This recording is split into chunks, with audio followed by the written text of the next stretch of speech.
Warning! Kinda Murdery contains adult themes, explicit language, and descriptions of violence. It is not suitable for anyone, and we recommend you stop listening now.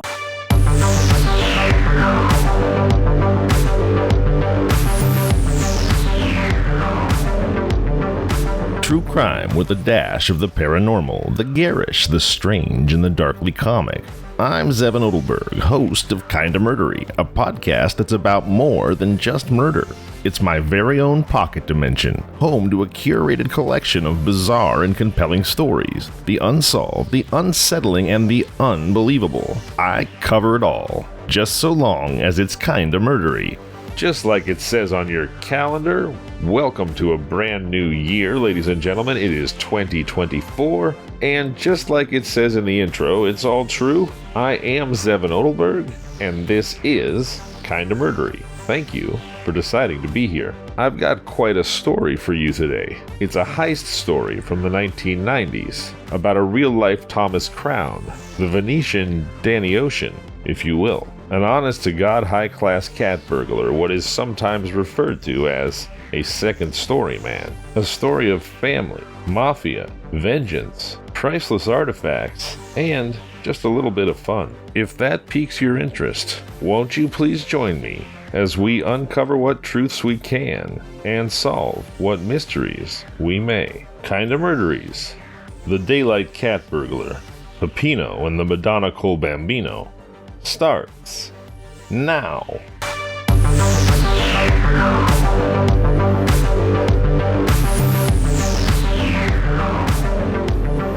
Venice, Italy, a city as enchanting as it is perplexing with its meandering pathways and leaning buildings, has long been a magnet for tourists and locals alike. But among the awestruck visitors, one man stood out on a spring afternoon in 1991. Vincenzo Pipino, an Italian whose confidence and demeanor belied his unremarkable looks, was a master of another craft, thievery. As he monopolized the telescope atop the iconic 323-foot bell tower in San Marco Square, few could guess at his real intentions. Through the lens, Pipino's gaze traversed the grandeur of Venice. First, there was the Palazzo Barozzi, a testament to Baroque elegance and a repository of stolen art, thanks to deals with individuals like Pipino. Next, Vincenzo's eyes settled on the Cadareo, its marble facade leaning ominously, a palazzo as famous for its curse as for its art. Owners of this building had faced dire fates, murder, madness, or financial ruin.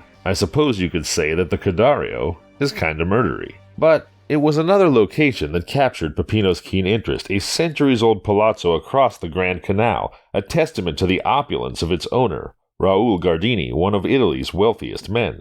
Pipino assessed the building meticulously, noting the skylight 40 feet above a secluded alley, the crumbling brick facade, the brittle roof tiles. A perilous climb, certainly, but for a prize hidden within, it seemed worth the risk. As modern Venice slowly sinks into the sea, every turn within that ancient labyrinth brings a new mystery to an old world. Vincenzo Pipino's story intertwines with the city's mysterious charms. His exploits, a blend of daring and deception, are yet another layer in the rich tapestry of Venice's history. A city where the past is always present, and every shadow could tell 1,000 tales.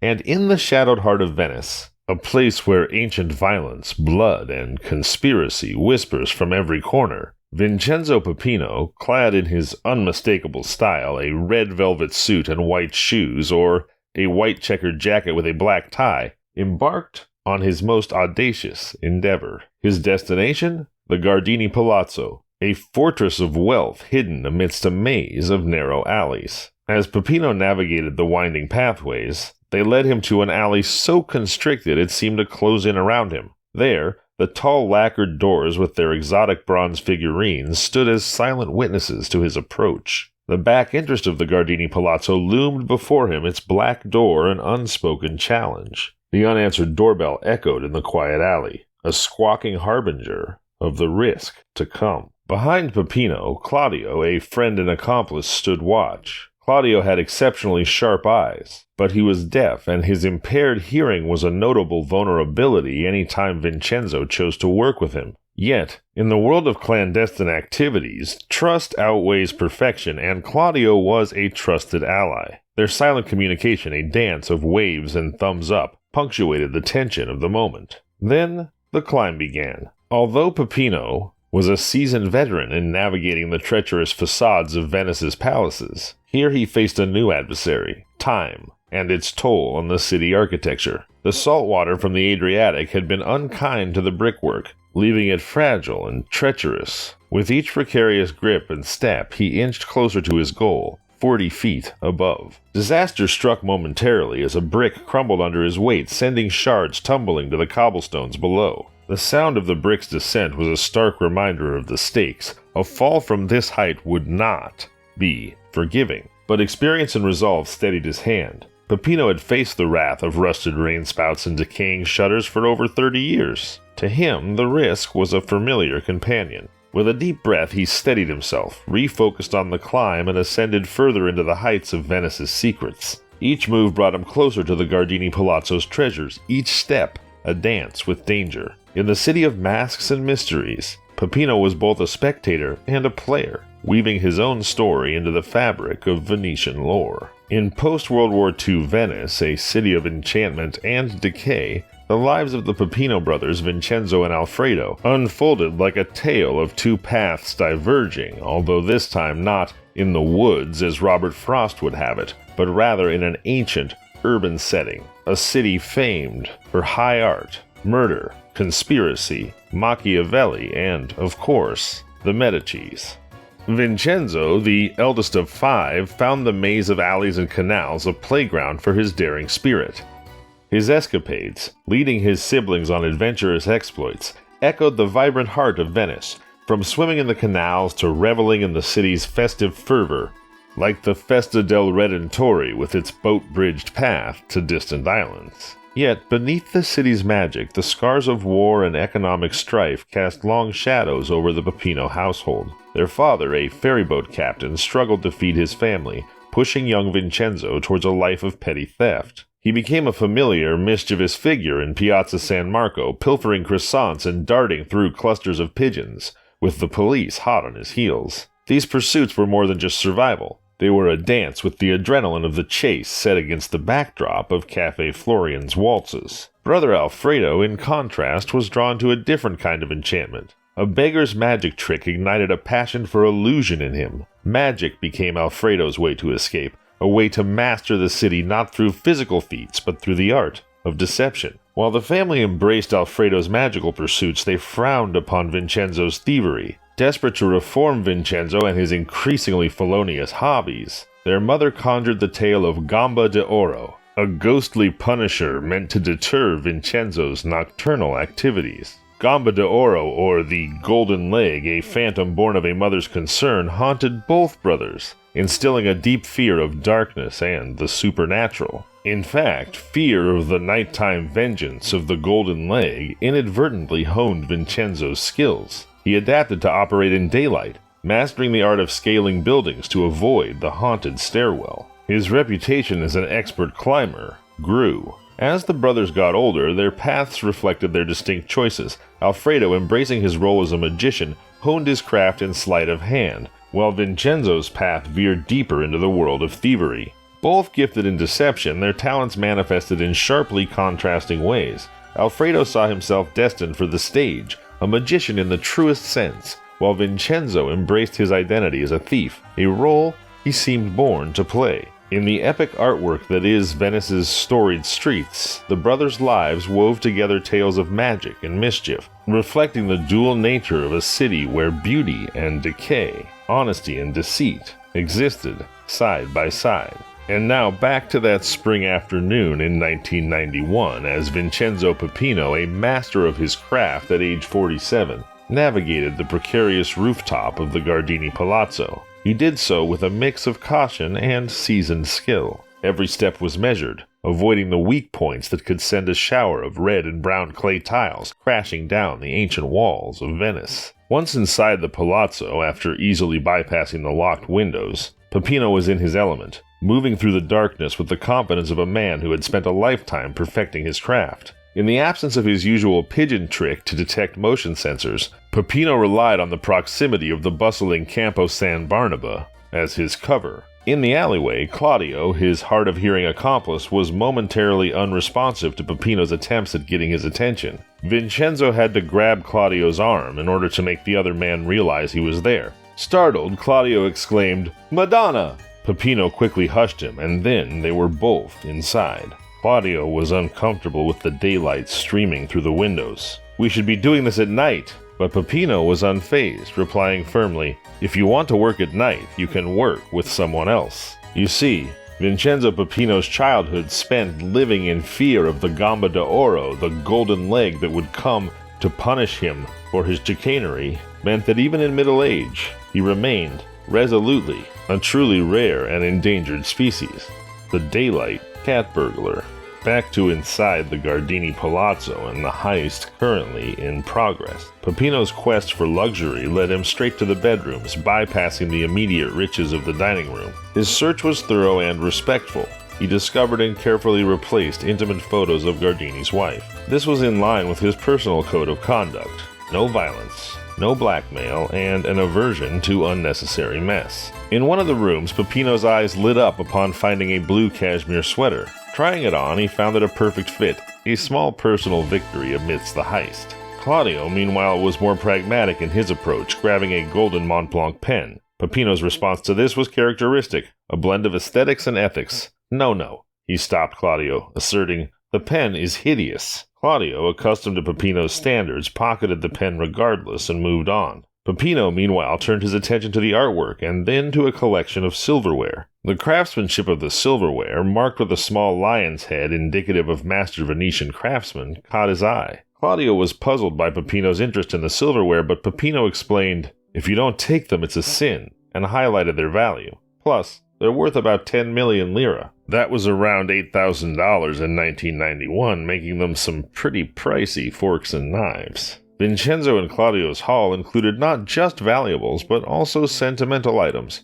like a wooden lion, the Gardini family's emblem. Laden with 4 massive duffel bags, they made their way to a borrowed speedboat. As they blended into the traffic on the Grand Canal, they escaped with an estimated $400,000 in loot, including Pipino's prized cashmere sweater. The knock on Pipino's door 3 days later was not unexpected. 2 officers stood there, not for an arrest, but to deliver a message from Antonio Palmosi, chief of Venice's Special Investigations Unit. Pipino, perhaps with a hint of eager anticipation, had been expecting this very moment. In the intricate web of Venetian society, where canals whisper tales of intrigue and grandeur, Vincenzo Pipino had etched his name as the most accomplished thief of his time. By the early 1990s, his exploits had become the stuff of modern legend, with a career spanning over 30 years marked by audacious and idiosyncratic heists. His reputation was cemented not just by the scale of his thefts, but by the elegance and discernment with which he executed them. From robbing the homes of Venice's nobility and snatching prized masterworks, to the daring infiltration of the Swiss consulate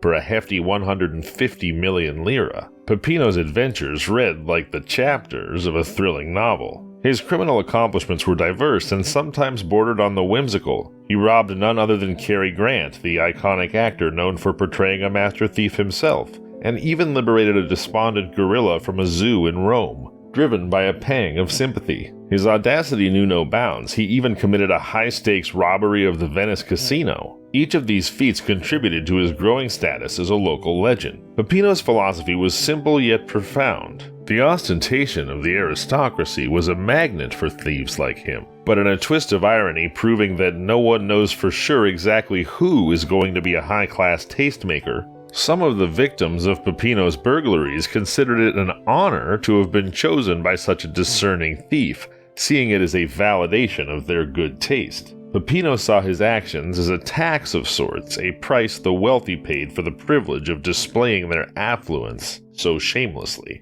The police, often involved in negotiating the return of stolen items, emerged as heroes. The aristocrats boasted of their brush with notoriety, and Pipino made a living. A cycle where, in his eyes, everyone benefited. Pipino's relationship with the law, particularly with Antonio Palmosi, the chief of Venice's Special Investigations Unit, was one of mutual respect and professional camaraderie. Palmosi, an honest and skilled detective with a penchant for bushy mustaches and loose ties, treated his criminal captures with a degree of dignity, celebrating their release with spumoni and well wishes. Pipino and Palmosi often met for coffee, their discussions a dance between two professionals at the top of their respective games. Theirs was a rivalry that transcended the usual boundaries of law and crime, each seeing the other as a worthy counterpart. Following the heist of the Gardini Palazzo, Palmosi and Pipino's next meeting unfolded with a blend of casual banter and veiled inquiries. Pipino, feigning ignorance about the stolen wooden lion, offered his services as a concerned Venetian citizen, refusing any monetary reward. But then the conversation took a turn as Pipino artfully steered it toward the inconvenience of parking his boat without a covered dock, subtly hinting at the Gardini's conveniently located and well-equipped berth near his home. As he sipped his espresso, the smile playing on Pipino's lips was more than just a reaction to the coffee. It was the smile of a man who knew the art of the unsaid, a master thief who played his cards with the deftness of a magician, always one step ahead in the enchanting dance of shadows, that is, Venice. As Vincenzo Pipino steered his Moschettieri speedboat away from the Gardini's dock, the exhilaration of his recent heist still lingered. The Gardini family had their prized wooden lion back, and Pipino, in his quintessential Italian style, reveled in the success. The Giudecca Canal spread before him, a shimmering path under the Venetian sun. Venice was not just a backdrop for Pipino's escapades. It was a character in its own right,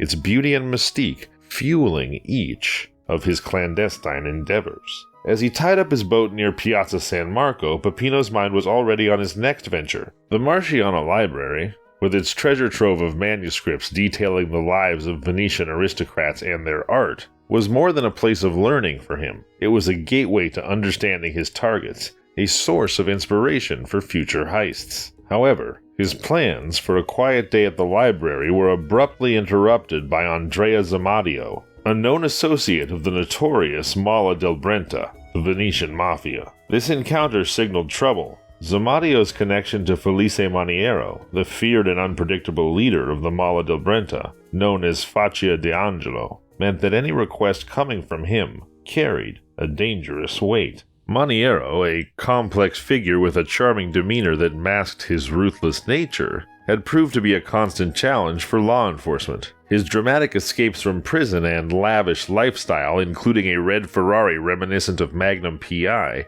contrasted starkly with his continued residence with his mother. His gang's escalating violence, demonstrated in their recent attack on a passenger train, was a clear indication of their growing audacity and threat. Zamadio's message from Maniero put Pipino in a precarious position. He proposed a heist of the Ca' Rosanico Museum, intended to leverage Maniero's negotiating power with the authorities, but it was a plan fraught with risk. Pipino understood that such a brazen act would not only endanger lives, but could also irreparably damage the delicate ecosystem of art theft in Venice. The inevitable security clampdown would make Pipino's cherished, methodical, low-profile operations nearly impossible. Faced with an ultimatum from Maniero, Pipino was in a bind. His refusal could lead to fatal consequences, but participation in the heist would go against everything he stood for, and destroy a reputation that he had spent decades building. His solution was a daring one: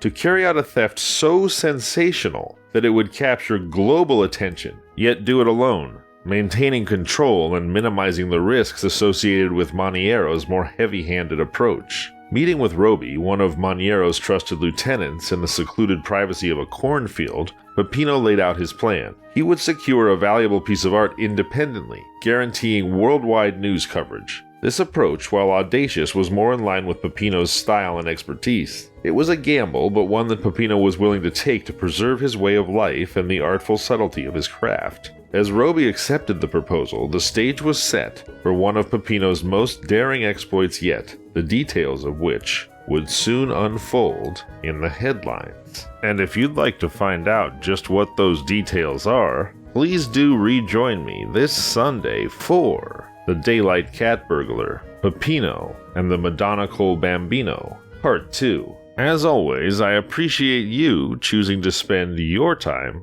with me. I'm Zevin Odelberg, and this has been Kinda Murdery. If you like the show, please subscribe, review, and tell your friends. You can find us on social media at Kinda Murdery or email at kindamurdery@gmail.com.